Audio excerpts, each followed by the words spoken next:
Ajekun, tonight you are marked, so no man can take your life. Evil shall turn away from you, and no curse shall touch your skin. Tade me, Ajekun, you cannot die like a chicken. Is this even possible? No son of Ajekun can die an unnatural death. If you doubt my power, you doubt the gods themselves. One by one, they approached Tade's still body, sorrow etched deep on their faces. Old men sighed, young men lowered their heads, and the women wept, mourning the loss of a promising life cut short. Then, just as the last man was about to turn away, the coffin shook.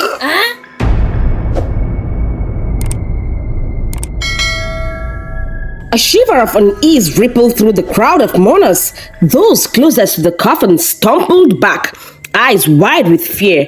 And then another sound came, a soft, almost hesitant rustle, and the murmur spread through the gathering. Suddenly, Tade's hand rose, breaking through the air with an eerie slowness.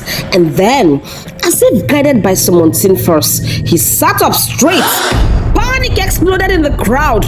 Women screamed, clutching their heads in terror, some forgetting their children as they ran, feet pounding against the dusty ground. Men who had stood firm moments ago now stumbled and fled, calling on the gods, shouting in terror. No one dared to look back. They were certain they had witnessed the dead come back to life. Tade's uncle, who had been rooted in the place by fear, quickly regained himself and bolted towards Yaomi's hut, his heart pounding as he skidded to a stop in front of the door. He barely had the breath to speak. Yaomi? He gasped, his eyes wide. Tade, he has risen. He sat up. Without a moment's hesitation, Yaomi snatched her staff and moved swiftly toward the site where Tade had been lying in state. She knew that whatever awaited her there was no ordinary sight. A strange energy filled the air as she approached, an ancient charge that made her skin prickle. When she arrived, Tade was still sitting upright. Yaomi circled the coffin twice, her lips moving in whispers as she held her staff close to her chest. She paused, then turned to face Tade, and her gaze softened in recognition. Tade, she said slowly, a mix of awe and sorrow in her voice. It is you. The spirits have chosen you. Since Tade's return from the dead, the whispers in Ajekun village never ceased. The villagers were wary, casting sideways glances whenever he passed by. It became too much for Tade. He needed a fresh start away from the village, away from the judging eyes. With his wife Jumake's support, Tade returned to Lagos, determined to find work and give his life a new beginning. But Lagos, with all its vastness, proved harsh. He knocked on doors, filled out applications, and submitted resumes at countless firms. Rejections piled up. Exhausted and disheartened, Tade felt the city's weight bear down on him. One stormy afternoon, as Tade made his way back home, drenched and weary, he paused by the gate of St. Gerald's Hospital. A bold sign caught his eye, illuminated by the flashes of lightning in the sky. Position available, mortuary attendant. Inquire within. He stared at it, feeling a strange mix of frustration and disbelief. Now wow, is this the only available job in this country? He muttered, shaking his head before walking away. The rain mixed with his troubled thoughts as he trudged home, unable to shake off the sight of that sign. Later that evening, he sat in their small apartment, recounting the day's events to Jumoke. When he mentioned the job opening, she raised her eyebrows in surprise, then burst out laughing. "Oh, Tade, a mortuary attendant?" She chuckled, the idea seeming absurd yet strangely fitting. But why not? After all, you're a son of Ajekun. Nothing can harm you, remember? She gave his hand a reassuring pat. Just take up the job for now. Save some money. And when something better comes, you can move on. Tade laughed, shaking his head at her boldness. Abio, he replied. I'll consider it. But as he lay awake that night, a sense of unease crept over him. He couldn't shake the feeling that something beyond his understanding was pulling him toward that job, like a thread tugging at his soul. The next day, driven by curiosity and desperation, Tade returned to St. Gerald's Hospital. When he arrived, he took a deep breath and stepped through the doors. Inside, a nurse led him down a dimly lit hallway to an office. Sitting behind the desk was a gray-haired man with piercing eyes. The man introduced himself as Dr. Ogunde, the CMD of the hospital. I'm sure you understand the nature of this job. Dr. Ogunde asked, his voice low and measured. Tade swallowed, feeling the weight of the question. Yes, I understand. He replied, though his heart pounded in his chest. I am prepared. Dr. Ogunde's eyes lingered on him for a moment, as if searching for something deeper. Then, with a slow nod, he handed Tade a set of keys and a small ID badge. Report tomorrow. Tade nodded, his hands clammy as he took the items, wondering what he was getting himself into. The next day, Tade started his new job at the mortuary. He moved through his tasks cautiously at first, treating each body with respect and care. To his surprise, he found a quiet satisfaction in the work, and even the other staff noticed his dedication. Soon, whispers circulated that he was a natural at the job, treating the dead as if they were still part of this world. The other staffers nodded in approval, and some even praised the skill, saying he had a gift for the work. One night, as Tade was locking up to leave, the hallway outside the mortuary was silent, except for the faint hum of the overhead lights. Tade moved toward the door, keys in hand, ready to head home. But just as he was about to turn the lock, he heard something, a faint sound that made him pause. It was soft, almost like a breeze. He shook his head, thinking it was just the wind passing through the cracks in the old building. But then he heard it again, clearer this time. Tade! His heart skipped a beat. He froze, the keys slipping slightly in his grip. It must be his imagination, he thought, swallowing hard. But the voice came again, Tade, calling his name softer, yet somehow insistent. A shiver ran down his spine. An instinct urged him to run, to leave the building as fast as he could. But something held him back, a curiosity, or perhaps a sense of duty. Taking a deep breath, Tade turned and followed the sound. It led him deeper into the cold room, past rows of metal drawers, until he came to a still body on one of the tables. It was an elderly woman, her face serene, as though she had passed peacefully in her sleep.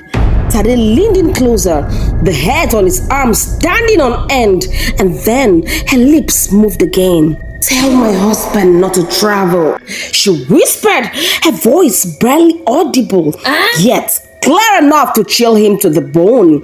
Tade bolted from the cold room, his heart hammering in his chest.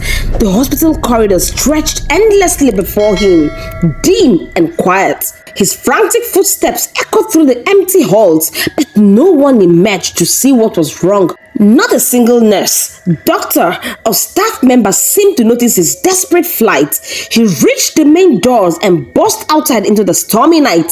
The rain pelted his skin, cold and relentless, but he didn't care. He ran down the street, not daring to stop, his mind replaying what he had seen.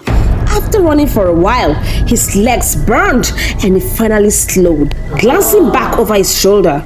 But before he could catch his breath, he froze. Standing right in front of him, just a few feet away, was the ghostly woman. Tade's knees buckled and he collapsed to the ground, his hands raised in trembling surrender.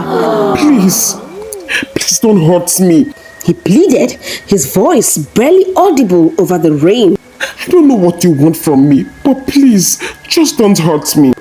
The air around him grew thick, and suddenly, a cloud of smoke rose from the ground, swirling around him like a living entity.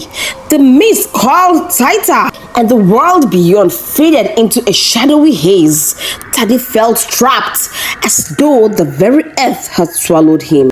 Then, the ghostly woman stood directly in front of him, her form more solid, her eyes calm but commanding. She leaned forward slightly. Tade, she said softly, her voice echoing in the eerie silence. Do not be afraid. Tade tried to speak, but the words caught in his throat. His body trembled uncontrollably. I am not here to harm you. The ghost continued, her tone gentle but firm. I need your help. He swallowed hard, forcing himself to meet her gaze. What do you want from me? He stammered. The ghost's gaze softened and she raised a hand, hovering it above his chest as though she could feel the frantic pounding of his heart. I need you to deliver a message to my husband. Tell him not to travel. If he does, he will never return. Tade's mind reeled with questions, but his fear kept him rooted in a place. Your husband? He managed to ask. Who is he? How will I know him? The woman's spectral hand moved closer to his chest, and for a moment, he felt an odd warmth spreading through him. You will know him, she said. When the time comes, he will come to you. Her form began to waver, the edges of her figure blurring as the mist around them thickened. Do not fail me, Tade, she whispered, her voice fading into the night as her figure dissolved into the mist. For a long moment, Tade remained on the ground, his body trembling as he tried to process what had just happened.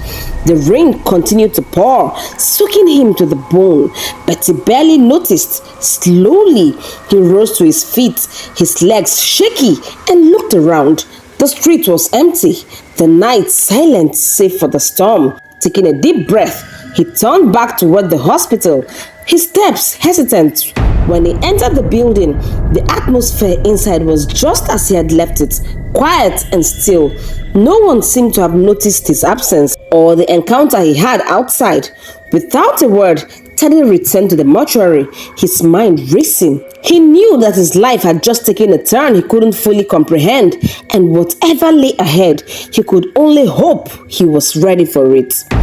The next morning, Tade walked into St. Gerald's Hospital with a heavy heart and an even heavier resignation letter in his hand. The events of the previous night had shaken him to his core. He had signed up to take care of the dead, not to hear their whispers or deliver their messages. He couldn't stay another day, not with the ghostly woman's words still echoing in his mind. He handed the letter to the receptionist, avoiding eye contact as he mumbled a quick goodbye. Without waiting for a response, he turned and made his way to the exit, eager to leave the mortuary and its chilly memories behind. Just as he stepped out into the bustling hospital courtyard, Tade bumped into a man. Papers flew from the man's hands, and a sharp voice cut through the air. Are you blind? The man snapped, his tone laced with irritation. He was tall, impeccably dressed in a well-tailored agbada and reeked of wealth and power. Oh, I'm sorry, sir, Tade said, quickly stooping to gather the scattered papers. The man barely glanced at him, brushing off his shoulder as if Tade's touch had somehow sullied it. Watch where you're going next time, he muttered, turning to leave. As the man walked away, Tade froze. His heart skipped a beat as recognition dawned on him. That's him, the ghost's husband. His mind raced as he remembered the woman's warning. Excuse me, sir, excuse me, sir. Tade called out, his voice urgent. The man, now halfway across the courtyard, stopped and turned around, his face a mix of irritation and curiosity. What is it now? He asked, his tone clipped. Tade hesitated for a moment, his palms sweaty. How could he explain what he had seen without sounding insane? He took a deep breath and stepped forward. Mr. Adeniro, right? Tade asked, his voice steady despite the knot in his stomach. The man raised an eyebrow, clearly unimpressed. Yes, and you are? Tade, sir, he said quickly. Look, I know this will sound strange, but please don't travel. A flicker of confusion crossed Mr. Adeniran's face. My travel plans? How do you know about that? Tade's heart pounded. Please, sir, just listen to me. Your wife, your wife. My wife? Mr. Adeniran interrupted, his tone sharp. What about her? Tade swallowed hard, bracing himself. She appeared to me last night, sir. She said you must not travel. If you do, something terrible will happen. Mr. Adeniran's face darkened, his eyes narrowing as he took a step closer. Who put you up to this? He demanded. Is this some kind of sick joke? My wife has been dead for 2 weeks. I know, sir. Tade said, his voice pleading. But I'm telling you the truth. She came to me and she was desperate for me to warn you. Please, sir, cancel your trip. For a moment, Mr. Adeniran stared at Tade, his expression unreadable. Then, with a scoff, he shook his head. You're mad. He said, Stay out of my business. Please, sir. Tade called after him, but Mr. Adeniran didn't look back. He walked into the hospital, leaving Tade standing there, feeling both helpless and frustrated. Tade knew he had done his part, but a heavy sense of foreboding settled over him. If Mr. Adeniran ignored the warning, what would happen next?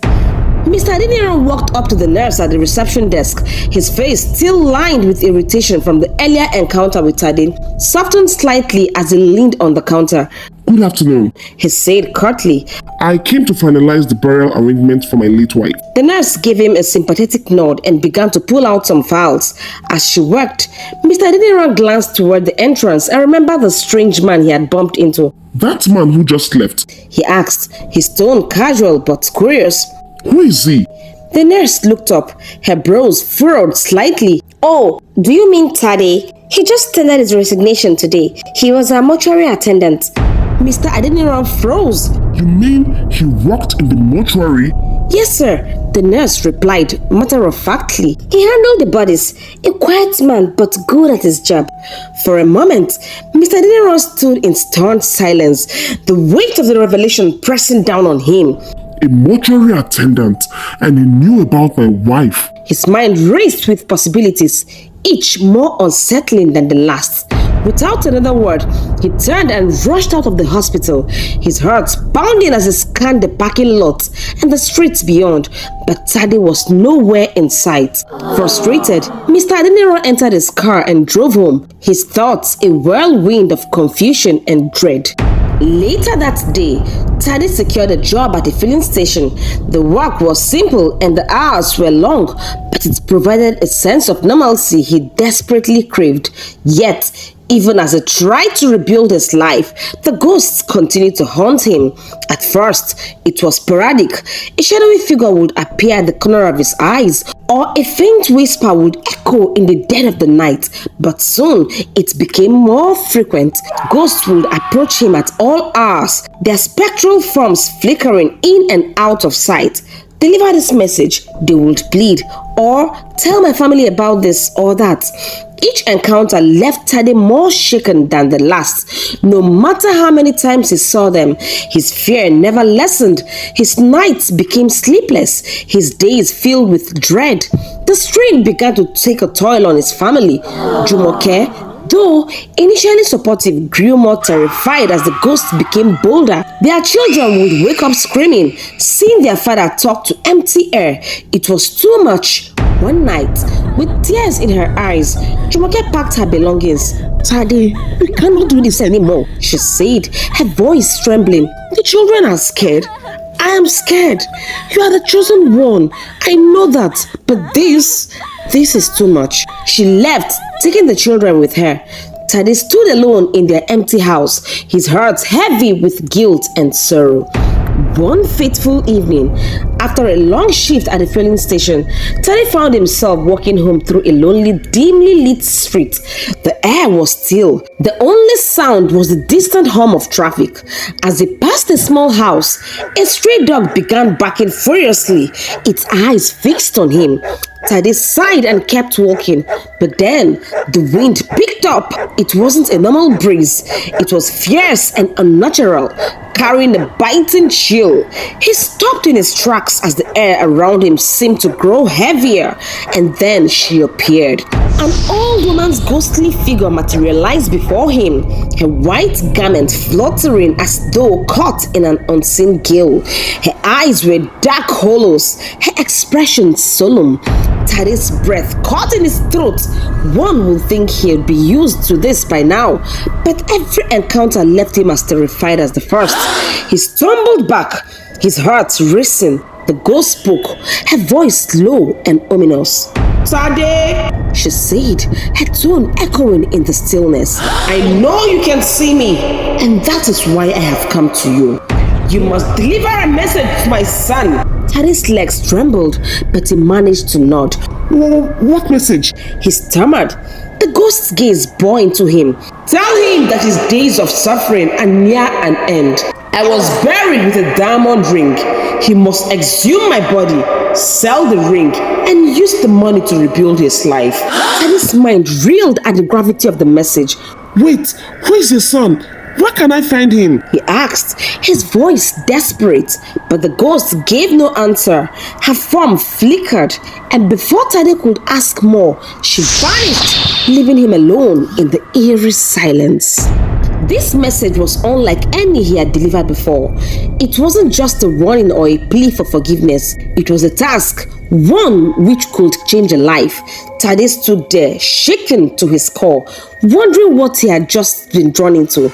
Tade sat on the edge of his worn-out couch, his thoughts racing. The old woman's words echoed in his mind. Exhume my body, sell the ring. He clenched his fists, frustration bubbling inside him. All I do is deliver messages for these ghosts, he thought bitterly. Not once has it ever improved my life, but now someone else is about to get rich, and I'm still here, struggling. He leaned back, staring at the cracked ceiling of his small apartment. His family had left, his finances were dwindling, and his life seemed stuck in a never-ending loop of fear and servitude to the dead. Then, as if struck by a hidden revelation, he whispered to himself, I know what to do. The next day, Tade was at the filling station attending to customers. The sun bore down relentlessly and he wiped sweat from his brow as he filled the car's tank. Just as he handed the change back to the driver, a bus pulled into the station. The moment the driver stepped out, Tade felt a strange sense of familiarity wash over him. The driver, a young man in his mid-20s, approached him. I want buy fuel of 2K. He said, his voice gruff. Sir, is your name David? Tade asked cautiously. The man scowled, his expression darkening. Who be this mushroom when they ask me question? He snapped. You dey craze? Tade didn't flinch. He went straight to the point. I have a message for you. From your mother. The man's scorn turned into laughter. My mama don't die since. Shey they want me. It be like say this for where you dey sell they hire you. I am serious. Tade insisted, his tone firm. She talked about the diamond ring. At the mention of the ring, David's demeanor changed instantly. His eyes narrowed and his brows furrowed. Wait, you say waiting. Let me be David. What did she talk? Follow me, Tade said, leading him to a quiet corner away from prying ears. Once they were alone, Tade spoke in a low voice. Your mama say make I tell you say she go need you to dig up her grave, collect one diamond ring. David's eyes widened in disbelief. She tell you all this? Yes, but she no give me full details. She say after the task, she go reveal the rest. She also say make I follow you go perform some rituals before you go take the ring. David scratched his head. The story sounded absurd, but he couldn't ignore it. His mother had been a wealthy woman, yet after her death, his uncles had taken everything, leaving him with nothing. This could be his chance to reclaim his life. He had nothing to lose. Alright, David said finally. Let's do this. Give me your number. They exchanged phone numbers and parted ways. Later that evening, Tade's phone buzzed. It was David. We go do am this night too. That way nobody go notice. David said. I will come pick you. That night, Tade dressed in all black, his heart pounding with anticipation and dread. When David arrived in his bus, Tade climbed in and they drove off into the night. They approached the cemetery cautiously, taking the back roads to avoid the gatekeeper. The road was rough and the headlights cut through the dense darkness. When they reached the fence, they parked the bus and stepped out, shovels in hand. Quietly, they climbed over the fence and landed on the other side, inside the graveyard. David led the way, his flashlight casting eerie shadows as they navigated through the tombstones. Finally, they reached his mother's grave. Here, David whispered, his voice barely audible. Without wasting time, they set to work. The sound of shovels breaking the silence. The soil was heavy and wet, and each scoop felt like it took an eternity. They were halfway through when a strange noise broke the stillness. A low guttural growl. Both men froze, their breaths hitching. Slowly, they turned around. What they saw made their blood run cold. If you enjoyed this story and would like to know how the story progressed, please consider subscribing to this channel, not forgetting to turn on your bell notification icon so that once the next video is being posted, you will be the first to be notified.